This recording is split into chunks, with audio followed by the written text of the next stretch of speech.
Welcome to my channel wingers and midfielders. तो आज हम बात कर लेते हैं यूनाइटेड और बर्नली के मैच प्रीव्यू की। देखो मैच अगेन, जैसे मैंने शेफील्ड के मैच में प्रीव्यू की बात की थी, ये भी मैच बर्नली की अप्रोच पे डिपेंड करने वाला है। बर्नली क्योंकि थोड़ी सी ज़्यादा चलो एडवेंचरस टीम है, तो हो सकता है वो शुरू में ही हमें प्रेस करने की कोशिश करें and try to put pressure on Casemiro and Maguire, जो कि दोनों इतना बढ़िया not proper ball playing players नहीं है। Casemiro and Maguire can be put under pressure, so इस चीज़ का वो फ़ायदा उठा सकते हैं एंड वो चाहेंगे कि मैनचेस्टर यूनाइटेड को प्रॉपर बिल्डअप ना करने दिया जाए। Let us make a game of duels, हम ड्यूल की बैटल्स बना दें, और जितनी ड्यूल्स की बैटल बनेगी तो बर्नली उतना कॉन्फिडेंट फील करेगी, क्योंकि बॉल कहती है मैच में अगर स्मूथनेस नहीं आती और बॉल ईजिली हम अपने गोल से दूसरे गोल पे नहीं लेके जाएंगे और मैच ड्यूल्स में ही रहेगा, तो बर्नली को ज़्यादा कॉन्फिडेंस मिलेगा। लेकिन वो एक दो धारी तलवार भी हो सकती है, अगर हम ड्यूल्स जीतने लग गए तो फिर बर्नली के लिए प्रेशर आ जाएगा। और बर्नली प्रेस अगर करती है तो फिर उनकी बैकलाइन पे प्रेशर आएगा, because they have to also push higher. तो ये उनको डिसाइड करना है कि वो कितना एडवेंचरस होते हैं। यूनाइटेड तो गोल के लिए जाएगी रहेगी, बट अगर वो एडवेंचरस ज़्यादा हो जाते हैं स्टार्टिंग में, तो यूनाइटेड के पास स्पेस ज़्यादा होगी उनको अटैक करने के लिए एंड यूनाइटेड कैन निक 1 और 2 गोल्स। पर अगर वो बैठ जाते हैं शेफील्ड की तरह, अपना कुंडी मार के बैठ जाते हैं, तो फिर यूनाइटेड के पास है कि उनको फिर पासिंग करने का पूरा मौका मिलेगा, easy to move the ball वाली सिचुएशन हो जाएगी यूनाइटेड के लिए। दैन उनको डी के अंदर अपना कुछ मैजिक करना पड़ेगा, ओवरलैपिंग अंडरलैपिंग कर आके कोई ना कोई गोल जल्दी स्कोर करना पड़ेगा। तो थिंग इज़ ये है कि गोल पहले करो, पुट देम अंडर प्रेशर, ठीक है। एक बार आपने पहला गोल कर दिया, उनकी जितनी इंटेंसिटी होगी, जितनी उनकी वो होगी मोटिवेशन होगी, वो ब्रेक डाउन हो जाएगी, ठीक है। तो अगर हमने पहला गोल कर लिया और आप कंट्रोल में रखोगे तो वो थक जाएंगे जल्दी, मोटिवेशन डाउन हो जाएगी, आप दोबारा स्कोर करना शुरू कर दोगे, बिकॉज बर्नली के पास चांसेस कम ही हैं रेलिगेशन से बचने के लिए। ये कोई कमेंट्री वाला मैच नहीं होगा जहाँ पे वो अपनी मोटिवेशन रखेंगे। अगर आपने एक दो गोल स्कोर कर दिया, they will be down and out, it's as simple as that.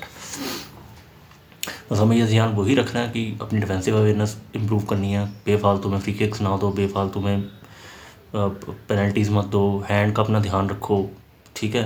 And try to keep the ball head, do not be overexcited ना हो, जो बस बेफालतू में अगर आपको बॉल मिल रही है बाहर से शूट कर ही जा रहे हो, ऐसे काम ना करो, ठीक है। जब आपके 5-6 बंदे कमिट कर रहे हैं, बॉल अपने पास आप रख सकते हो और इजीली गोल स्कोर कर सकते हो अगर अपने गोल स्कोर करें। Don't go for this shooting जहाँ पे आपके 5-6 प्लेयर्स बहुत ज़्यादा आगे जा चुके हैं।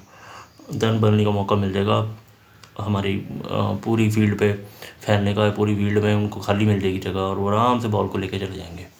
तो हमें इन चीज़ों का ध्यान रखना है। तो मैं तो अगेन इसमें कंफर्टेबल 2 या 3 इनिंग ही देख रहा हूँ, और मैं चाहता हूँ कि आज उन्होंने की वो रखे, क्लीन शीट रखे कम से कम। बाकी टीम की बात कर लेते हैं। टीम में मेसन माउंट की वापसी हो सकती है, बट क्योंकि अभी इंजरी से वापस आया तो हो सकता है वो सब्स्टिट्यूट पे ही खेले, तो मोर ओवर वही टीम रहेगी। अब देखने वाली बात है कि एंटनी को खिलाया जाता है कि आमार्ट को खिलाया जाता है, बस यही एक क्वेश्चन मार्क रहेगा। बाकी टीम मुझे लगता है सेम ही रहेगी। आई डोंट थिंक माउंट को पुश किया जाएगा अभी स्टार्टिंग लाइनअप के लिए, बिकॉज अगेन उसकी इंजरीज के साथ यार बहुत इशूज़ चल रहे हैं, तो he can be brought in second half to bring some stability. लेकिन मुझे एरिक्सन का डर लगता है, अगर एरिक्सन दोबारा से खिलाया जाता है तो अगर ऐसा कुछ काउंटर अटैकिंग का चांस बन गया, तो एरिक्सन की डिफेंसिव अवेयरनेस हमेशा पूरा रही है। हमने बहुत गोल खाए हैं एरिक्सन की डिफेंसिव अवेयरनेस की प्रॉब्लम की वजह से। तो मैं तो चाहता हूँ कि अगर माउंट फिट है, माउंट खेल सकता है, तो माउंट को खिलाया जाए। कितना टाइम उसकी बेचारी की वेट करनी है, पूरा सीज़न ऐसे ही निकल गया। 55 मिलियन हमने दिए थे ताकि मेसन माउंट एरिक्सन की जगह लेगा, हमें एक अच्छी स्टेबिलिटी प्रोवाइड करेगा, एक अलग टाइप का प्रोफाइल का मिडफील्डर है वो, जो ज़्यादा कंपोजर रखता है ब्रूनो से, ज़्यादा अच्छी प्रेसिंग है उसकी, फिटनेस भी ज़्यादा बेटर है। पर हम उसका कोई फ़ायदा उठा ही नहीं सके पूरे सीज़न में, हम लोगों ने इंजरी सी उसको लेके डूबी। तो देखते हैं। बाकी तो मुझे कोई लग नहीं रहा। बाकी रैशफोर्ड अगर है अवेलेबल तो बस पता ही है, अभी आप देख ही चुके प्रेस कॉन्फ्रेंस में, he believes in Rashford still. करना भी पड़ेगा भाई, उसने कॉन्ट्रैक्ट दिया, उसने उसको 5 साल का कॉन्ट्रैक्ट ओके किया, डन किया, and he has to trust him. He is still one of the most dangerous players in Manchester United. में कोई शक नहीं है कि वो one of the most dangerous player है मैनचेस्टर यूनाइटेड का। अपने दिन पे वो he can perform to the level of Vinicius Junior and Mbappe, पर अपने दिन पे। यही तो प्रॉब्लम है प्लेयर्स के साथ। रैशफोर्ड को जो भी सलाह देते हैं ना, वो यही देते हैं कि भाई तू एम्बापे हैं, तू विनीशियस जूनियर के लेवल का, बट वो ये नहीं बताते कि तू 200 दिन में से 10 या 15 बार ही उनके लेवल पे पहुंच पाता है।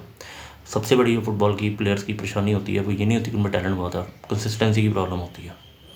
ठीक है। डेविड बैकम इतने साल तक राइट विंग पे सर एलेक्स को क्यों नहीं ज़रूरत पड़ी? Because Beckham was too consistent. Ryan Giggs 15 साल तक लेफ्ट विंग पे क्यों खेलता रहा? अगेन कंसिस्टेंट, जो वो चाहता है कोच वो कर रहे हैं, स्कोर्स कंसिस्टेंट। रैशफोर्ड की प्रॉब्लम क्या है? एज अ गोल स्कोरर वो इतना कंसिस्टेंट नहीं है। और जो लोग रैशफोर्ड की सपोर्ट कर रहे हैं कि अकेडमी ग्रेजुएट है, ये है वो है, 8 साल में 12वें नंबर पे है वो गोल स्कोरिंग में, भाई वो 8-9 साल खेल चुका है, तो वो ऑब्वियस ही वो 12वें नंबर पे आएगा। बहुत साल उसको मौका मिला है। He is not like Dwight Yorke आया था जब वो चाहे अकेडमी का प्लेयर नहीं था, चैंपियंस लीग ट्रेबल विनर, हर एक सीज़न में उसने प्रीमियर लीग जीती, लेकिन उसको भी बाहर कर दिया गया जब वो स्टैंडर्ड्स पे सेट नहीं हुआ। एंड्रू गोल्ड बूढ़ा हो गया, जैसा भी था स्टैंडर्ड्स पे नहीं उठ रहा था, उसको बाहर निकाल के रूट वैन निस्टेलरॉय को लाया गया इनकी जगह। डेविड बैकम को बाहर निकाल के क्रिस्टियानो रोनाल्डो को लाया गया, ठीक है। तो वो अकेडमी ग्रेजुएट्स नहीं थे, डेविड बैकम आज अकेडमी ग्रेजुएट। निकी बट को बाहर निकाला गया, फिल नेविल चला गया, निकी बट चला गया, ठीक है। और भी बहुत सारे अकेडमी ग्रेजुएट्स थे हमारे जो छोड़ के चले गए। तो ऐसा नहीं है कि ये कोई पहला या आखिरी अकेडमी ग्रेजुएट होगा, बट अगर यूनाइटेड को लग रहा है कि ही is not giving the performance, उसके साथ प्रॉब्लम है, तो भाई अगर वो सिक्का खोटा हो रहा है आपका तो उसको बाहर निकाल दो। बहुत सारी टीम्स हैं ले लेंगी, हम आपको 50-60-70 मिलियन तक दे देंगी रैशफोर्ड का। रैशफोर्ड एक ब्रांड तो है, ब्रांडिंग को फ़ायदा उठा लेगी दूसरे क्लब भी।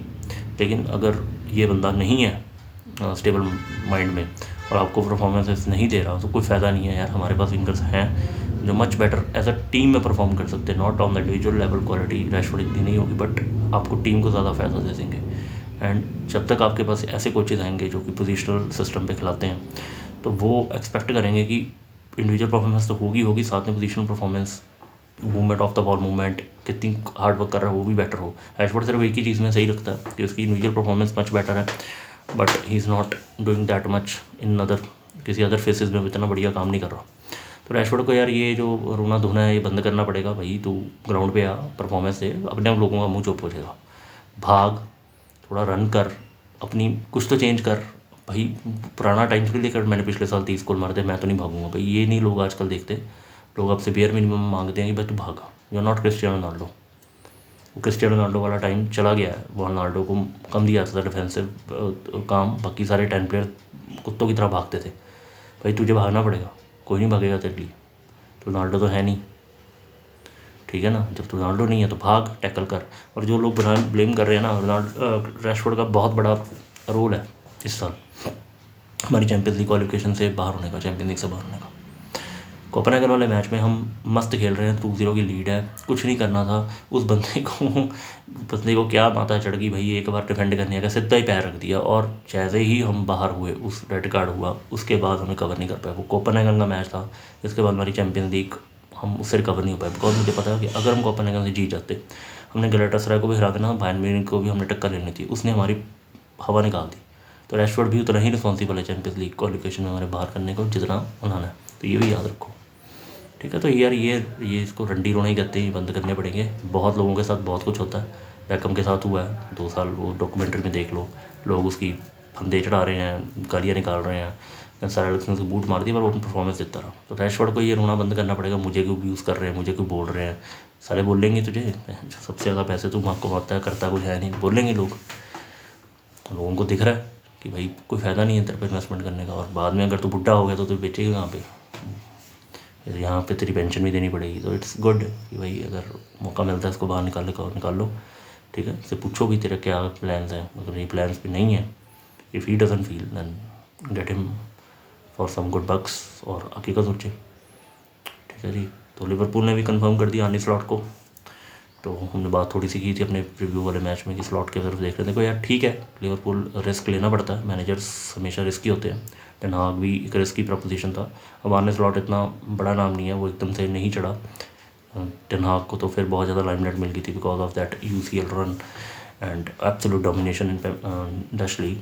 तो slot is kind of much riskier than Eric ten Hag, मैं कह सकता हूँ। बट उसकी फुटबॉल फिलॉसफी अच्छी है, प्लेयर्स अगर गेट इन होंगे, और ऑफ कोर्स डच प्लेयर्स पहले से ही हैं, वो ऑलरेडी इसको सपोर्ट देंगे, तो ऐसा नहीं होगा कि बिल्कुल ही गिर जाएंगे। There are good players in Liverpool team. तो अगर आर्ने स्लॉट अपनी फिलॉसफी के हिसाब से, फिलॉसफी तो लगभग जब देखता हूँ तो एरिक टेन हाग वाली ही है, he needs ball playing defender, वो पुश करते हैं, but he needs his wingers to stretch the field. तो ये है, और इन्वर्टेड फुल बैक्स है। तो ये डच सिस्टम में यार यही सारा कुछ होता है, सेम ही बात है हल्के फुल्के लीग्स हैं, पोजीशनल प्ले और टोटल फुटबॉल सारे खिलाते हैं। मल्टीपल पोजीशन पे प्लेयर्स को खेलना पड़ेगा, गुड ऑन द बॉल, सब ट्वीक सेम ही है। तो काइंड ऑफ टोटल फुटबॉल को खिलाने वाला एक और नया कोच आ गया प्रीमियर लीग के अंदर। तो देखते हैं कि क्या होता है उसके लिवरपूल के साथ नेक्स्ट सीज़न। सो तो आज की वीडियो में बस इतना ही, ठीक है। And if you like my channel, please subscribe to the channel, and thank you very much.